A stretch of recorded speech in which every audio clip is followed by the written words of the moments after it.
यीशु जी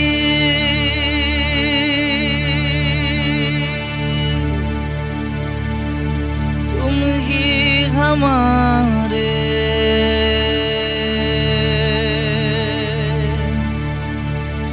हम भी तुम्हारे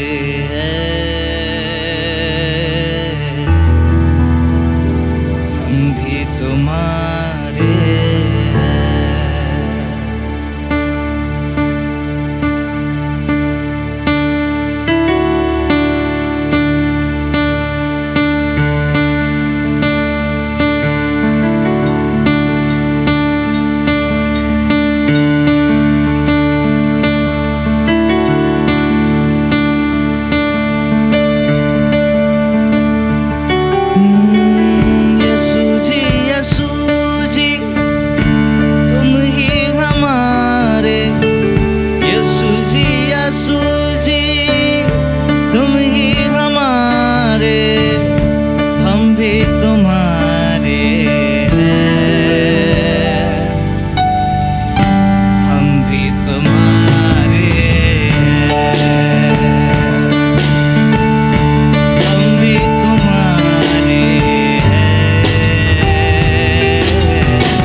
भक्ति में यीशु आओ तुम ही बस लो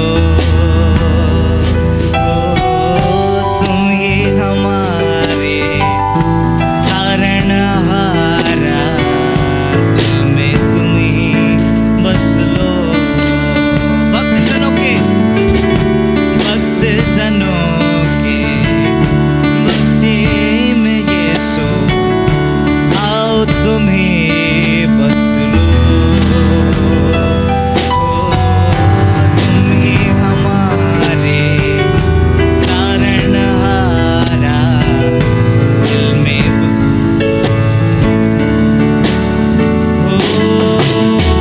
यीशु जी तुम ही हमारे यीशु जी तुम ही हमारे हम भी तुम्हारे हैं हम भी तुम्हारे हैं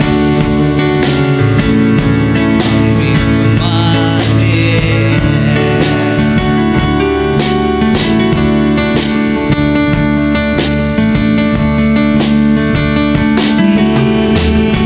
दामन को तेरे छूकर प्रभु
वचन मिल जाए तो मैं हो मगन।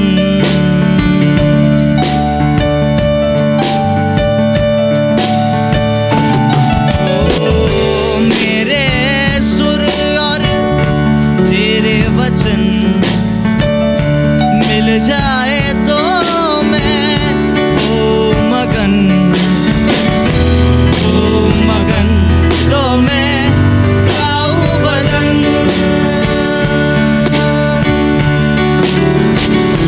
हो मगन तो मैं गाऊं भजन। तेरा भजन, तेरा भजन, तेरा भजन, तेरा भजन।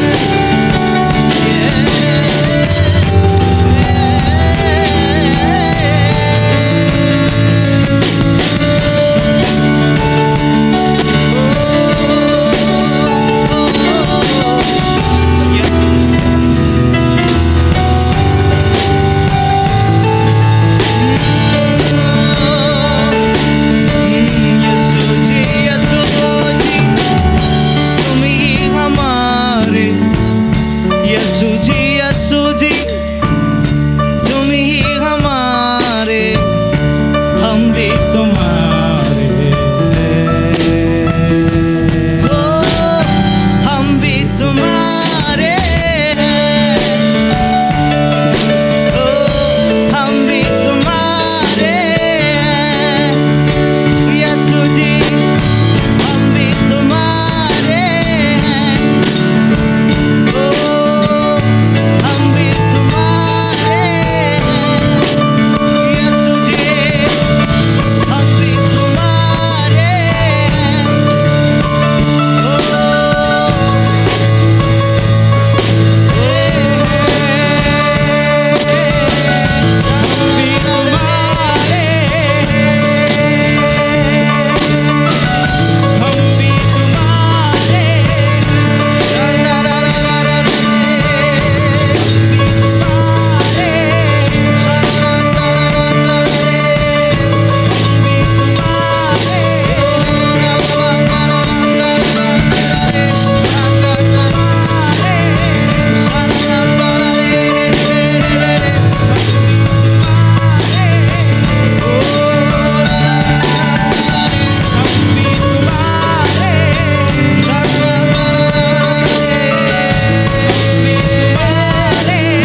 Praise the Lord. प्रभु का धन्यवाद हो। मैं उम्मीद करता हूँ गीतों के द्वारा प्रभु ने हमें आशीष किया है, आप सब आशीषित हुए हो।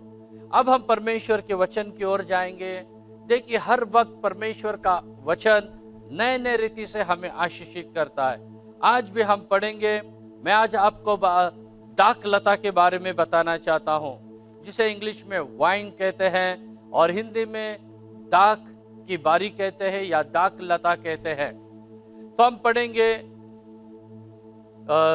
जो परमेश्वर के वचन से बुक ऑफ जजेस, जिसे हम कहते हैं न्याय की किताब 9वां अध्याय वचन 12 और 13। बुक ऑफ जजेस चैप्टर 9 वर्स 12 एंड वर्स 13।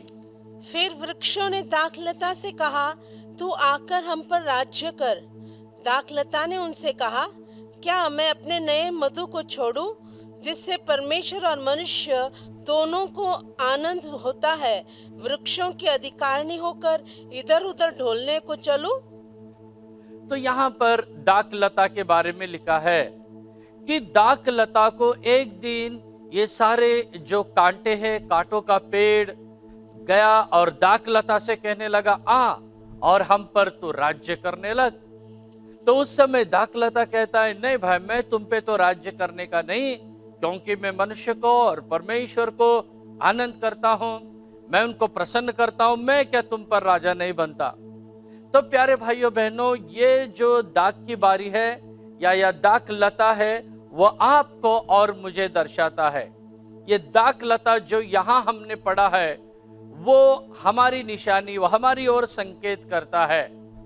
यदि हम आत्मिक रीति से इसे देखें तो बाइबल में हम देखते हैं ये जो दाख है, ये दाख लता इज़राइल के घराने को बताता है। यशायाह नबी की किताब से हम पढ़ेंगे 5वां अध्याय वचन 7, आइसाया 5 एंड वर्ड 7। क्योंकि सेनाओं के यहोवा की दाख की बारी इस्राएल का घराना और उसका मनभाव पौधा यहूदा के लोग है। हाँ, इस्राएल का घराना ये परमेश्वर के लिए दाख लता के समान है। ये दाख की बारी परमेश्वर के लिए है, इस्राएल का घराना। प्रभु का धन्यवाद हो। फिर हम कौन है?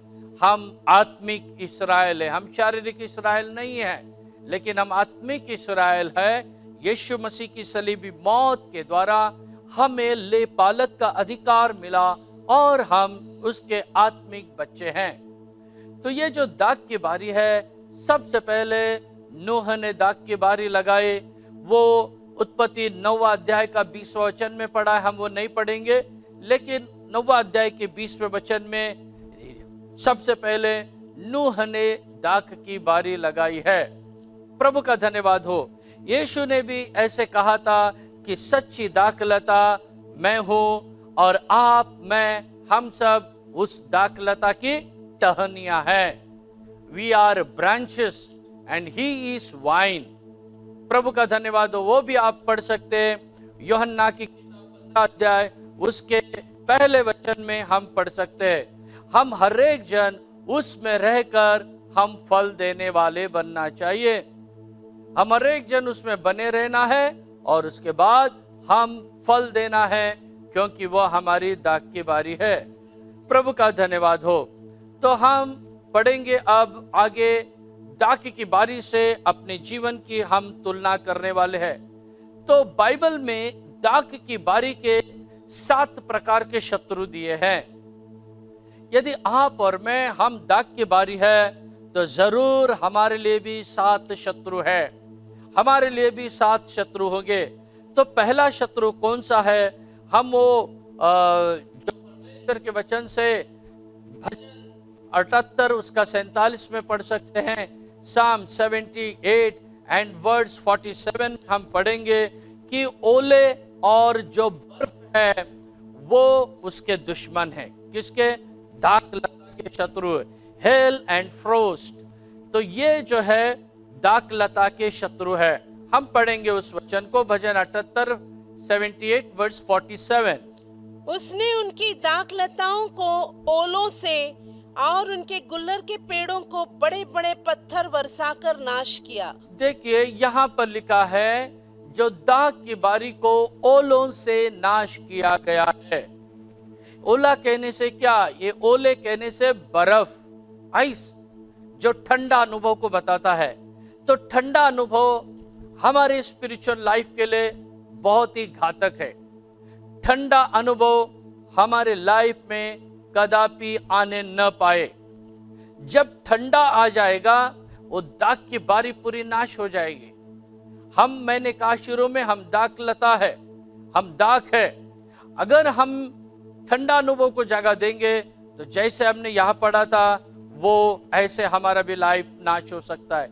इसीलिए हमारे स्पिरिचुअल लाइफ में ठंडा अनुभव को कभी भी आने न देना चाहिए।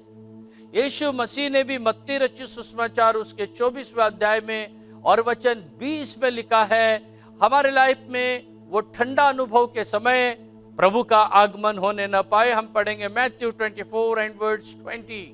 और प्रार्थना किया करो कि तुम्हें झाड़े में या सब्त के दिन भागना न पड़े। जाड़े में या सब्त के दिन भागना न पड़े कहने से प्रभु यीशु मसीह का जो आगमन है वो कब होगा करके बता रहा है यहाँ पर। तो आपके लाइफ में जाड़ा मतलब ठंडा, ठंडा मतलब वही ओले या वही बर्फ। हमारे लाइफ में ठंडा अनुभव जब होगा, उस समय प्रभु का आगमन नहीं होना है। आपको हमें चौकसी बरतनी है। हमारे स्पिरिचुअल लाइफ में ठंडा अनुभव आने मत दो जबकि प्रभु का आगमन हो सकता है। नहीं, हमारी लाइफ में उष्ण अनुभव रहते समय यीशु का आगमन होना चाहिए। यह उष्ण अनुभव कौन सा है? यह पवित्र आत्मा की गर्मी को बताता है। Praise the Lord, praise the Lord. यह पवित्र आत्मा की उष्णता को बताता है। यह वो है, अपर चेंबर में 120 लोग बैठे थे और आग की सी जीभें उन पे उतरी। यह आग गर्म को बताता है, जीभ पर उतरी है उनके। वही है जीभ, वो पवित्र आत्मा का सबसे बड़ा साइन है अन्य भाषा के द्वारा। तो हमारे जीवन में ठंडा अनुभव कभी न आने पाए। तो याद रखिए, हमारे लाइफ में यह ठंडा अनुभव हमारा शत्रु हो सकता है। और दूसरा अनुभव क्या है? दूसरा अनुभव हमारे लाइफ में आलसीपना हो सकता है। लेजीनेस या स्लोथ जिसे हम कहते हैं। तो स्लोथ या लेजीनेस या आलसीपना हमारे जीवन का शत्रु हो सकता है। तो हम अपने आप को जांच के देखें। हम एक वचन पढ़ेंगे जो नीति वचन से है, 24वां अध्याय 30 और 31, प्रोवर्ब 24 वर्ड्स 30 एंड 31। मैं आलसी के खेत के पास से और निर्बुद्धि मनुष्य की दाख की बारी के पास होकर जाता था, तो क्या देखा कि वहाँ सब कई कटीले पेड़ भर गए हैं और वह बिच्छू पेड़ों से ढंप गई है और उसके पत्थर का बाड़ा गिर गया है। देखिए, यहाँ पर जो हमने पढ़े हैं 3 अनुभव को बताया है। दाख की बारी के साथ हुए 31वें वचन में खास करके 3 अनुभवों को बताया गया है। ये 3 अनुभव में से कौन से अनुभव है प्यारे भाइयों बहनों? पहला यहां पर लिखा गया है कांटे। ये मनुष्य के जीवन के श्राप को बताता है। वहां पर कांटे आए हैं। तो याद रखिए, हमारे लाइफ में, हमारे जीवन में अगर हम आलसी बने तो कांटे आ सकते हैं। ये कांटे किस बात को बताता है? ये कांटे श्राप को बताता है, जो उत्पत्ति की किताब 3रा अध्याय और वचन 18 से मेल करता है।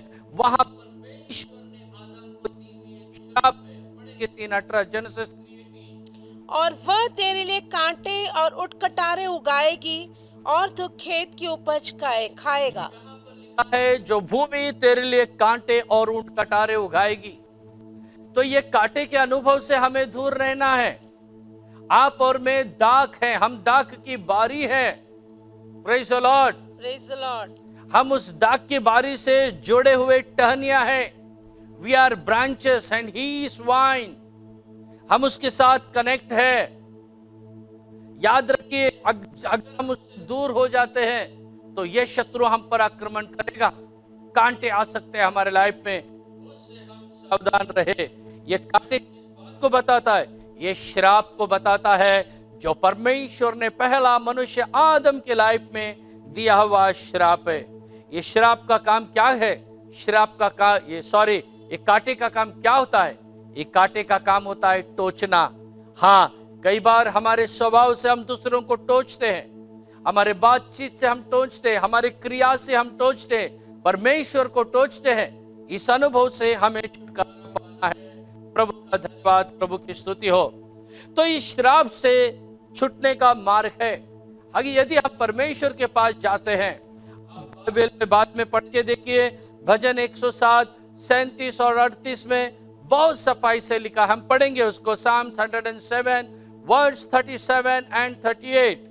और खेती करे और दाख की बारियां लगाए और भांति भांति के फल उपजा ले, और वह उनको ऐसी आशीष देता है, वो ऐसी आशीष देता है कि वे बहुत बढ़ जाते हैं, और उनके पशुओं को भी वह घटने नहीं देता। प्रभु का धन्यवाद। वो दाख की बारी लगाए और वो बहुत बढ़ जाएगा। हाँ, सारे श्राप मिट जाएंगे हमारे, यदि हम परमेश्वर के साथ रहे तो। हाँ मेरे प्यारे दाख की बारियों, आज मैं तुमसे ये वचन बांट रहा हूं, अपना दाख का अनुभव को संभालिए, हमारे उस अंगूर के अनुभव को संभालिए। प्रभु का धन्यवाद हो, प्रभु की स्तुति हो। और इसका जो पहला कांटा और दूसरा क्या है? दूसरा, ये जो खुजली का घास होता है, जो ऐसे खुजली करते हैं, उसको इंग्लिश में नेटल्स कहते हैं। तो ये जो नेटल्स या जो खुजली का जो पत्ता या बीज होता है, वो भी आ सकता है। हम पढ़ेंगे, हमने अभी 31वें वचन में वो पढ़ा है ऑलरेडी। क्या है इंग्लिश में उसको? बिच्छू पेड़, नेटल्स। बिच्छू पेड़, जो नेटल करके हम पढ़े बिच्छू पेड़ कहने से उसको मराठी में ऐसा लिखा है कि वो खुजली, हाँ, खाज कुइरीन करके मराठी में कहते हैं। कहने से वो लगने के बाद खुजली आता है। वो पेड़ कैसा होता है मालूम? जो इमली होता है ना, इमली ई, जो इमली के जैसी होती है। इमली को हिंदी में इमरती भी कहते हैं। जो इमली होता है वो इतना इतना लंबा इमली के जैसा होता है, ग्रीन होता है, और उसके ऊपर जो हमारे सिर के बाल है ना, बाल के जैसे होते हैं। अगर वो एक बार लग गया तो इतना खुजली होता है, आप उसको साबुन लगाओ, कुछ भी लगाओ, वो रुकता नहीं है। कम से कम आपको 1 घंटा तो भी वो परेशान करेगा ही करेगा। कितना धो, सोप लगाओ, साबुन लगाओ, कुछ भी लगाओ, कुछ नहीं होता है। तो वो हमारे लाइफ में आ सकते हैं, खुजाते बैठो फिर। इसीलिए अपने आप को संभालना है, हमारे जीवन को संभालना है। जो ये हमारे लाइफ में कांटे आ सकते हैं, नस्ल आ सकते हैं। और तीसरा ये कहेगा जो हमने पढ़े, स्टोन वॉल वाज ब्रोकन करके लिखा है। जो पत्थर का जो दीवार है वो तोड़ दिया गया है, बाड़ा तोड़ दिया गया है। हमारे बाड़े को हम संभाल के रखना। जिस दिन आपका बाड़ा टूट जाएगा, उस दिन आपका जो प्रोटेक्शन है वो निकल जाएगा। तो इसीलिए प्यारे भाइयों बहनों, हम दाग की बारी है, हम अपने आप को कैसे संभाले, ये वचन मैं आपको आज परमेश्वर के वचन से बता रहा हूं। यीशु ने स्वयं कहा, मैं दाग की बारी और तुम टहनियों। तो सारे टहनियों और दाग की बारियों अपने आप को संभालो। प्रभु का धन्यवाद। तो मैंने बताया था, इसका पहला शत्रु है ओले, जो ठंडा अनुभव से हम बचे। और इसका दूसरा शत्रु है आलसीपन। आलसीपन होने से उसने अपने खेत की ठीक से रखवाली नहीं की और इसीलिए प्रॉब्लम हो गया। वो 3 शत्रु को मैंने बताया, अभी 3। तो अभी जो पहला जो हमने पढ़े हेल, सेकंड जो आलसीपना, और तीसरा शत्रु है पत्थर, जिसे हम स्टोन भी कहते हैं। ये कभी कभी आपके मेरे शत्रु बन सकते हैं। हम दाग है, हम दाग लता है, अगर हम अंगूर है तो जरूर हमारे खिलाफ में ये तीसरा शत्रु पत्थर आ सकता है। आइए हम पढ़ेंगे वचन से, यशायाह नबी की किताब में से हम झांकेंगे 5वां अध्याय वचन 2, आइसाया 15 चैप्टर 5 एंड वर्स 2। उसने उसकी मिट्टी खोदी और उसके पत्थर बीन कर उसमें उत्तम जाति की एक दाखलता लगाई। उसके बीच में उसने एक गुम्मट बनाया और दाख रस के लिए कुंड भी खोदा। तब उसने दाख की आशा की, परंतु उसमें निकम्मी दाखें ही लगी। बात प्रभु की स्तुति हो। जब तक पत्थर है तब तक फल निकम्मे आएंगे। पत्थरों के बीच में नहीं लगाना चाहिए इसको। आप और मैं पत्थरों के बीच में नहीं बढ़ना चाहिए। चट्टान के ऊपर हम होना वो बात अलग है, लेकिन जो पत्थरों के बीच में हम नहीं रहना चाहिए। ये पत्थर आपके और मेरे स्पिरिचुअल एनिमीज है, हमारे आत्मिक शत्रु है ये। Praise the Lord. Praise the Lord. कैसे आत्मिक शत्रु मैं आपको बताना चाहता हूं, पत्थर का अनुभव मैं बताना चाहता हूं। पत्थर के 3 अनुभव मैं बताऊंगा आपको। पत्थर किस बात को बताता है? पत्थर ये कठिन हृदय को बताता है। तो कभी कभी हमारा हृदय ऐसे कठिन हो जाता है, फिर हम बाइबल पढ़ने से दूर हो जाते हैं, प्रभु की कलीसिया में आने से दूर हो जाते हैं, हमारा जो पर्सनल प्रेयर वो भी बंद हो जाता है, जो परमेश्वर के साथ का हमारा कांटेक्ट बंद हो जाता है, क्योंकि हमारा जो हार्ट है वो पथरीला हो गया है, स्टोनी हार्ट, पत्थर का हृदय बन गया है। जब जब एक पत्थर का हृदय आप में आता है, आपका शत्रु बन जाता है, आप दाख है और ये पत्थर आपके शत्रु बन जाते हैं। और ये पत्थर दूसरा किस बात को बताता है?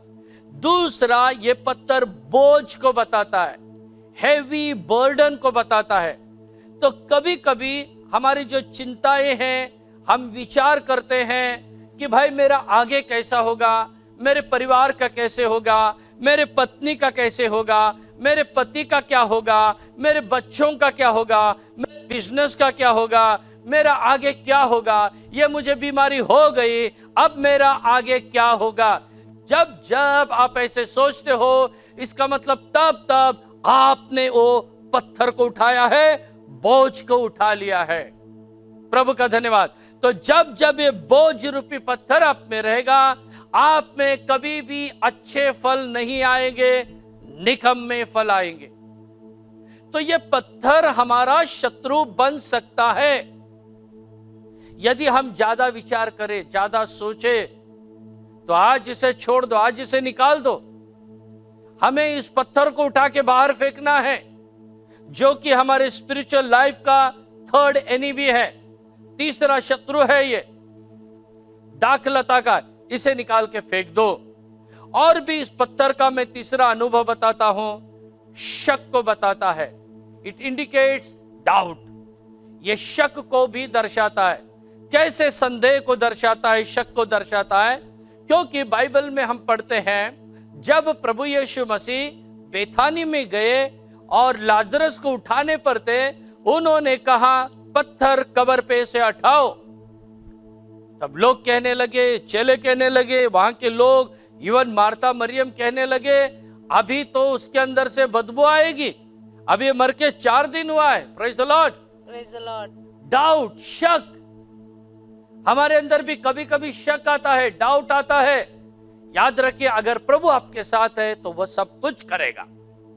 प्रभु पे, उसके सामर्थ्य पे हम शक ना करें, डाउट ना करें। तो देखिए, कभी कभी हमारे लाइफ में ऐसे हो जाता है प्यारे भाइयों बहनों, हम शक करने लग जाते हैं। ये पत्थर जो है हमारे लाइफ में डाउट क्रिएट करता है। हम प्रभु और उसकी सामर्थ्य पे कभी भी शक न करें। कभी कभी आपको मैसेज में एक इम्पॉसिबल बात बताया जाएगा, आप उस पे भी विश्वास करना चाहिए, क्योंकि हमारा परमेश्वर वो है जो इम्पॉसिबल को पॉसिबल करता है, असंभव को संभव करता है। और इसके बारे में हमारे पास ढेर सारे गवाहियां हैं, ढेर सारे गवाहियां हमारे पास, जहां परमेश्वर असंभव को संभव करता है, जहां परमेश्वर इम्पॉसिबल को पॉसिबल करता है, उसके लिए कई हमारे पास ढेर सारे गवाहियां हैं प्यारे भाइयों बहनों।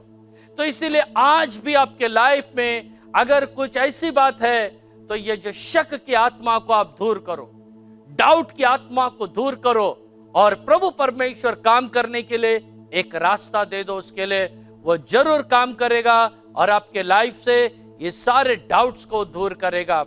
प्रभु का धन्यवाद हो। इस तरह के ये 3 शत्रु हो गए।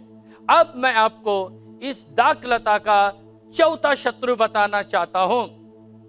एक 4th एनिमी इसका मैं आपको बताना चाहता हूं। प्रभु का धन्यवाद। जो चौथा शत्रु क्या है? चौथा शत्रु है इसका लोमड़ी, जिसे हम फॉक्सस भी कहते हैं। लोमड़ी ये चौथा शत्रु है। हम पढ़ेंगे गीत रत्न 2:15 में, songs of Solomon chapter 2 and verse 50, श्रेष्ठ गीत 2 अध्याय 15 वचन, जो छोटी लोमड़ियां दाख की बारियों को बिगाड़ती हैं, उन्हें पकड़ ले, क्योंकि हमारी दाख की बारियों में फूल लगे। तो यहां पर क्या लिखा है? तो यहां पर लिखा है हमारी दाख की बारी में फूल लगे हैं। तो उस छोटी लोमड़ी को पकड़ लो, उस लोमड़ी को पकड़ लो करके यहां पर लिखा है। उस फॉक्स को पकड़ लो, क्योंकि हमारी जो दाख की बारी है इसमें फूल लगे हैं। Praise the Lord, praise the Lord. हमारी जो दाख की बारी वो फूल गई है, लेकिन इसको धोखा किसका है? लोमड़ी का धोखा है। तो इसीलिए यहां लिखा है इस लोमड़ी को पकड़ो। तो मेरे वचन को सुनने वाले प्यारे भाइयों बहनों, आज मैं आपको एक बात बताना चाहता हूं। आपने परमेश्वर के वचनों को सुना है, आप उपवास करते हो, आप प्रार्थना करते हो, आपका दिल परमेश्वर के साथ एक है, अच्छा है, आप लोग विश्वास में बढ़ रहे हो। इसका मतलब यह है आपकी दाख की बारी में क्या लगे हैं? फूल लगे हैं।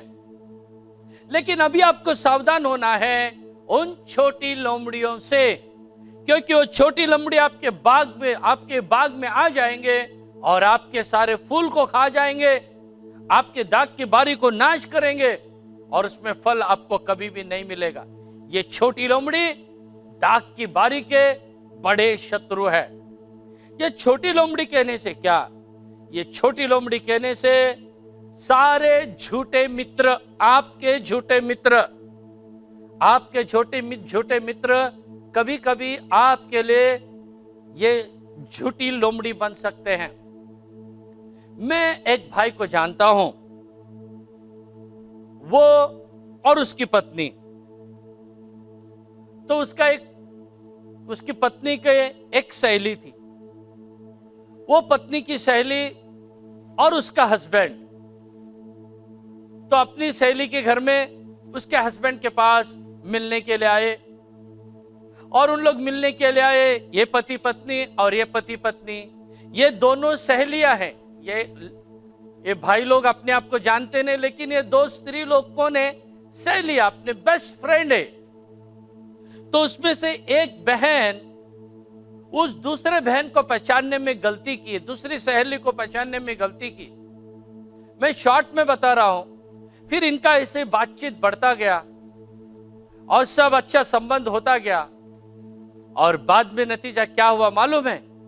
ये जो सहेली है, अपनी सहेली के हस्बैंड के साथ उसका प्रेम चक्कर चालू हो गया, और उसका प्रेम चक्कर चालू हो गया, और आखिरी में ऐसे स्टेप में पहुंच गए हो, इसने अपने पति को छोड़ दिया और ये घर से निकल गए, और वहां से उस पति ने भी, वो पत्नी ने भी क्या किए? उसने भी वहां पर छोड़ दी, अपने पति को छोड़ दी। ऐसा करके ये अपने एक सहेली अपने दूसरे सहेली के पति के जाल में फंस गए, और दोनों का विवाह हो गया, और वहां वो उसकी सहेली का घर भी टूट गया और वहां उसका पति का भी घर टूट गया। देखिए आपका फ्रेंड सर्कल कैसा है, मैं आप लोगों को आज बताना चाहता हूं। जो भी जवान लड़के हैं, ध्यान से सुनिए। अगर आपके घर में कोई जवान लड़की है, हो सकता है वो आपकी बहन रहेगी, या आपकी कजन रहेगी, या आपकी वाइफ रहेगी, या कोई भी हो सकता है, ऐसे घर में अपने जवान फ्रेंड्स को कभी भी नहीं लाना, कभी नहीं लाना, क्योंकि शैतान कब काम करेगा मालूम नहीं। लोमड़ी का स्वभाव होता है चालाकी। तो आप सावधान रहिए, आपकी दाख की बारी, फूल आया है, तो ये झूठे मित्र से सावधान। और दूसरा मैंने कहा, झूठे सेवकों से भी सावधान, झूठे प्रचारकों से भी सावधान, क्योंकि आपको अच्छे वचन ऑलरेडी मिल रहे हैं, आपको अच्छा संदेश ऑलरेडी मिल रहा है, आपको अच्छे वचन ऑलरेडी मिल रहे हैं कलीसिया से। तो प्यारे भाइयों बहनों, किसी झूठे भविष्यद्वक्ता को, किसी झूठे सेवक को आप आमंत्रित नहीं करना, आपके न घर में न आपके कलीसिया में। नहीं तो आपकी कलीसिया जो अच्छे रीति से फूली है, वो आएंगे और ऐसा कुछ कर देंगे कि सारी समस्या खड़ी हो जाएगी। हमारे एक पास्टर थे और उस पास्टर ने एक बार एक भविष्यद्वक्ता को उसके कलीसिया में बुलाया और उसकी कलीसिया में बुलाया और उस भविष्यद्वक्ता को उन्होंने स्टेज दिया विश्वास करके। लेकिन बाद में उस भविष्यद्वक्ता ने, उस परमेश्वर के सेवक ने क्या किया कि उसी कलीसिया के लोगों से कांटेक्ट करना शुरू कर दिया और उनसे बात करने लग दिया। और इस बेचारे पास्टर को पता नहीं, ऐसे उनके घर में जाके प्रार्थना को आरंभ किया और एक जो अच्छी कलीसिया थी वो कलीसिया टूट गए, कलीसिया 2-3 हिस्सों में बैठ गई। तो इसीलिए झूठे प्रचारकों से और झूठे सेवकों से आप सावधान रहिए। आपको अगर आपकी कलीसिया से आत्मिक भोजन मिल रहा है, आप उसमें संतुष्ट होना जरूरी है। और भी आपको 1 डजन सेवकों की जरूरत नहीं है। हाँ, जो अच्छे वचन सुनाने वाले और भी 2-3 प्रचारकों को आप आपके लाइफ से जोड़ सकते हैं। उनके वचन सुनना, उनकी आशीषों को पाना वो बात अलग है, लेकिन ऐसे झूठे लोगों की संगति में नहीं जाना कि जैसे कि आने वाले दिन में एक बहुत बड़ी समस्या का आपको सामना करना पड़े। तो हमारी दाख की बारी में फूल लगे हैं और उस छोटी लोमड़ी को पकड़ लो, पकड़ो और उसको बाहर निकाल दो। Praise the Lord, praise the Lord. तो हम दाख की बारी है, सावधान, छोटी लोमड़ियों से हमें सावधान रहना है।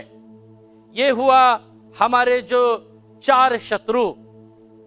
तो और भी 3 शत्रु मैं आपको बताना चाहता हूं हमारे लाइफ में, जिससे हमें सावधान होना है। हमारा 5वां शत्रु कौन सा है? जो हमारा 5वां शत्रु है वन सुअर, जिसे हम बोर्स कहते हैं। वन सुअर, यह हमारा 5वां शत्रु है, इससे सावधान। हम पढ़ेंगे भजन 80 उसका वचन 12 और 13। Psalms 80 verse 12 and verse 13। फिर तूने उसके बाड़ों को क्यों गिरा दिया कि सब बटोई उसके फलों को तोड़ते हैं? वन सुअर उसको नाश किए डालता है और मैदान के सब पशु उसे चर जाते हैं। उसके बाड़े के फलों को तोड़ दिया करके यहाँ पर हम पढ़ते हैं।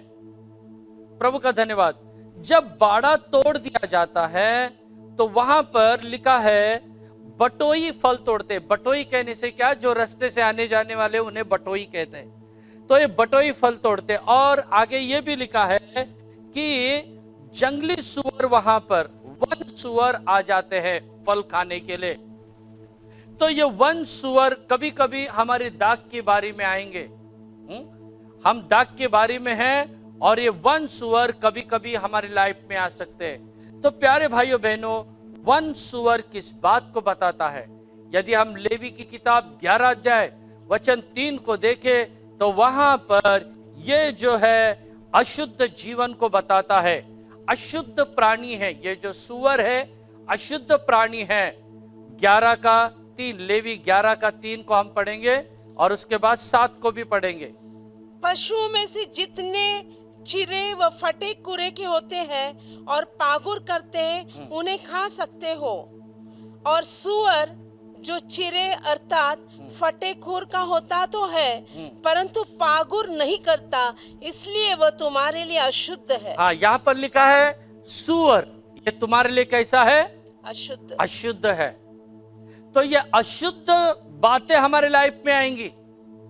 हम दाख की बारी है, हम दाख लता है, तो ये कभी कभी वन सुअर आएंगे, ये जो जंगली अशुद्धता हमारे लाइफ में आएंगी।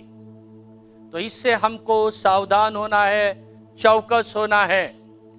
और ये जब अशुद्धता हमारे जीवन में आएगी, ऑटोमेटिक हम प्रभु से दूर हो जाएंगे। तो प्यारे भाइयों बहनों, अपने आप को संभालो, ये अशुद्ध प्राणी से अपने आप को बचाओ, अशुद्ध बातों से अपने आप को बचाओ।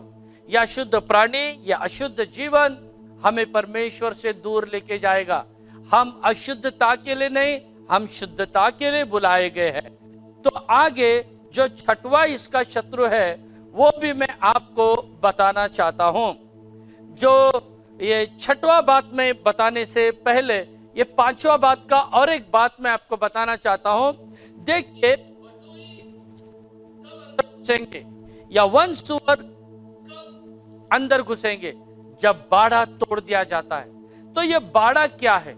ये बाड़ा हमारे लिए प्रेयर लाइफ को बताता है। हमारी प्रार्थना जीवन का जो बाड़ा है हमें सुरक्षित रखना है। अगर हम उस बाड़ा को सुरक्षित नहीं रखेंगे तो वन सुअर अंदर प्रवेश करेंगे, शैतानी शक्तियां प्रवेश करेगी। देखो, जब तक अय्यूब के जीवन में वो बाड़ा था, शैतान प्रवेश नहीं कर सका। अय्यूब की किताब में हम पढ़ते हैं पहला अध्याय और वचन 10, जोब चैप्टर 1 एंड वर्ड्स 10। क्या तूने उसकी और उसके घर की और जो कुछ उसका है उसके चारों ओर बाड़ा नहीं बांधा? देखो, अय्यूब के चारों ओर परमेश्वर का सुरक्षा का बाड़ा था, क्योंकि अय्यूब एक प्रार्थना करने वाला व्यक्ति था, एक धर्मी पुरुष था। जब भी आप प्रार्थना जीवन को बनाए रखते हो, परमेश्वर की बाड़ा में रहते हो, और जब आप परमेश्वर की बाड़ा में रहते हो, कोई अशुद्ध प्राणी नहीं आ सकता अंदर, न कोई बटोही अंदर आके आपके फल को तोड़ सकता है। तो हमें हमारे प्रेयर लाइफ के बाड़ा को संभालना है। प्रभु का धन्यवाद। ये जो वन सुअर है, यह हमारे लिए 5वां शत्रु है। अब 6वां शत्रु मैं आपको बताना चाहता हूं। तो ये जो है 6वां शत्रु कौन सा है? तो ये जो 6वां शत्रु है, ये है चोर। 6वां शत्रु कौन दिया है? चोर करके बताया है। यहां पर बाइबल से हम पढ़ेंगे उसको कि चोर ये हमारा 6वां शत्रु है। यिर्मयाह 49 एंड वर्ड्स 9, यिर्मयाह 49 और वचन 9। यदि दाख के तोड़ने वाले तेरे पास आते तो क्या वे कहीं कहीं दाख न छोड़ जाते? और यदि चोर रात को आते तो क्या वे जितना चाहते उतना धन लूटकर न ले जाते? प्रभु का धन्यवाद हो। यहाँ पर चोर के बारे में लिखा है, चोर आते और चाहिए उतना लेके जाते। तो रात के समय में कभी कभी चोर आएगा दाख की बारी में और वो चोरी करके लेके जाएगा। सबसे बड़ा क्या है? सबसे बड़ा है इटर्नल लाइफ, नित्य जीवन, अनंत काल का जीवन जो यीशु की ओर से हमको मिला है। वो हमारा इटर्नल लाइफ कभी कभी चोरी करके लेके जा सकता है, उसके फंदे में हमको फंसा सकता है, और जो इटर्नल लाइफ हमको मिला है उससे कभी कभी हमको दूर कर सकता है। इसीलिए हम सब सावधान रहना है, इस चोर से बचना है। और चोर क्या कर सकता है? चोर घात करता है। यदि हम जॉन चैप्टर 10 वर्स 10 में पढ़ेंगे तो चोर क्या क्या करता है? यूहन्ना उसके 10वें अध्याय और वचन 10 में हम कुछ बातों को पढ़ते हैं। जॉन, चोर किसी और काम के लिए नहीं परंतु केवल चोरी करने आता है और घात करने के लिए आता है और नष्ट करने को आता और है। नष्ट करने के लिए आता है। मैं इसलिए आया हूँ। बस, तो चोर ऐसा घात करने के लिए आएगा, चोरी करने के लिए आएगा, नष्ट करने के लिए आएगा। इसलिए याद रखिए, आपकी दाख की बारी को आपको सुरक्षित रखना है। आपका जो वाइन है, आपके जो अंगूर की खेती है, आपके अंगूर की खेती को आपको बचाए रखना है। और वो हम खुद है, हम हमारी परवरिश करना है, हम अपने आप को बचाए रखना है। प्रभु का धन्यवाद हो। चोर आता है वो नष्ट करने के लिए। वो क्या नष्ट करता है? हमारे शरीर को नष्ट करता है, हमारे लाइफ को, हमारे जीवन को नष्ट करता है। और भी चोर के बारे में हम पढ़ते हैं, और भी चोर क्या करता है। लूक 10वां अध्याय में हम पढ़ सकते हैं। यदि आप पढ़ेंगे लूक रचित सुसमाचार 10वां अध्याय और वचन 30, वहां पर भी कुछ बातों को हम पढ़ सकते हैं। लूक चैप्टर 10 एंड वर्ड्स 30, वहां पर भी चोर क्या करता है, देखिए। यीशु ने उत्तर दिया कि एक मनुष्य यरूशलेम से यरीहो को जा रहा था कि डाकुओं ने घेर कर उसके कपड़े उतार लिए और मार पीट कर उसे अधमुआ छोड़कर चले गए। तो देखिए, यहाँ पर 2 बात दिया है। उसके कपड़े उतार दिए और उसे मारा है। उसके कपड़े उतार दिए। कपड़े किस बात को बताता है? ये कपड़े हमारी धार्मिकता को बताता है। ये चोर रूपी शैतान आएगा, हमारे कपड़े निकाल देगा, कहने से हमारी धार्मिकता निकाल देगा। और दूसरा कहा उसे मार के उसे घाव दिया। ये घाव किस बात को बताता है? ये घाव पाप को बताता है। तो ऐसे शैतान हमारी धार्मिकता के वस्त्र को निकाल देगा और हमारे अंदर पाप रूपी घाव को लाएगा। तो यूहन्ना 10:10 में हमने 3 बात देखा और लूक 10:30 में हमने 2 बात देखा। ऐसे शैतान या चोर टोटल 5 बातों को हमारे लाइफ में ला सकता है और हमारे जीवन को वो बेकार कर सकता है, दुख में डाल सकता है। तो इसीलिए याद रखिए, उस चोर से बचिए, उस शैतान रूपी चोर से बचिए और इसलिए हमारे बाड़े को मजबूत कीजिए, नहीं तो वो चोर आएगा और इस तरह का चोरी करेगा। प्रभु का धन्यवाद हो। अब मैं और एक और आखिरी बात आपको बताना चाहता हूं। हमारा शत्रु कौन है? आखिरी शत्रु है गरजने वाला शेर, रोरिंग लायन। ये हमारा शत्रु हो सकता है। हम पढ़ेंगे बुक ऑफ जजेस चैप्टर 14 एंड वर्स 5। हम पढ़ेंगे जजेस की किताब उसके 14 अध्याय और वचन 5। तब शिमशोन अपने माता पिता को संग ले तिम्ना को चलकर तिम्ना की दाख की बारी के पास पहुंचा। वहां उसके सामने एक जवान सिंह गरजने गया। तो यहां पर पढ़ते हैं, न्यायों की किताब में हमने अभी पढ़ा है कि यहां पर शिमशोन के खिलाफ में जब वो दाख की बारी के पास ही था, एक बड़े शेर ने उसके ऊपर आक्रमण किया है। बड़े शेर ने उसके ऊपर आक्रमण किया है। ये न्यायों 14 और वचन 5 में हमने अभी पढ़ा है। तो प्यारे भाइयों बहनों, ये जो दाख की बारी के बाहर एक शैतान, एक शेर है, आप सावधान हो जाइए उससे। वो दाख की बारी कौन है? वो हम हैं। और वो बाहर ही एक शैतान है, हमें निगलने के लिए बैठा है, हमें खाने के लिए बैठा है, हमें फाड़ डालने के लिए बैठा है। चौकस रहो और सावधान रहो। ये जो 7वां शत्रु है, ये गरजने वाला शेर कौन है? हमें बाइबल बताती है। पहला पत्रस 5वां अध्याय वचन 8 में बताता है, ये गरजने वाला शेर ये एक शैतान को दर्शाता है। सचेत हो और जागते रहो, क्योंकि तुम्हारा विरोधी शैतान गरजने वाले सिंह की नाई इस खोज में रहता है कि किसको फाड़ खाए। देखिए, किसको फाड़ खाए, वो इस खोज में बने रहता है। लेकिन जब ये शिमशोन के खिलाफ में आया, हम न्यायों की किताब 13 अध्याय जजेस 13, 5 and 7 में पढ़ते हैं, शिमशोन ने उस शेर को मार डाला है, फाड़ डाला है, उस शेर को खत्म कर दिया है। आपका और मेरा भी काम यही है, उस शेर को मार डाले, उसको फाड़ डाले। शिमशोन ने मारा क्यों? शिमशोन नाजीर था। आपको और मुझे भी नाजीर बनना है, परमेश्वर के द्वारा चुना हुआ नाजीर कहने से। और शिमशोन पहला नाजीर था। और दूसरी बात है, शिमशोन के सिर के ऊपर वस्त्रा कभी भी नहीं चला था। सिर कहने से विचार, वस्त्रा कहने से पाप। हमारे सिर में, हमारे विचार में वस्त्रा रूपी पाप कभी भी नहीं आना चाहिए। ऐसा होने से हम उस शेर को मार सकते हैं। हमारी दाग की बारी के बारे में हमें चौकसी करना है, हमें जागरूक होना है, हमें ध्यान देना है और हमारी दाग की बारी को हमको बचाना है, हमारे अपने आप को हमको बचाना है। तभी हम परमेश्वर की आशीषों को पा सकते हो। तभी हमारे जीवन में प्रभु हमें उसकी आशीषों को पूरा करेगा। जैसे मैंने बताया, दाग की बारी के शत्रु, दाग की बारी आप और मैं हूं, हमारे शत्रु है। तो पहला हमारा शत्रु है होले, ठंडा अनुभव से हमको बचना है। और दूसरा मैंने कहा था आलसीपना, आलसीपना से हमें बचना है।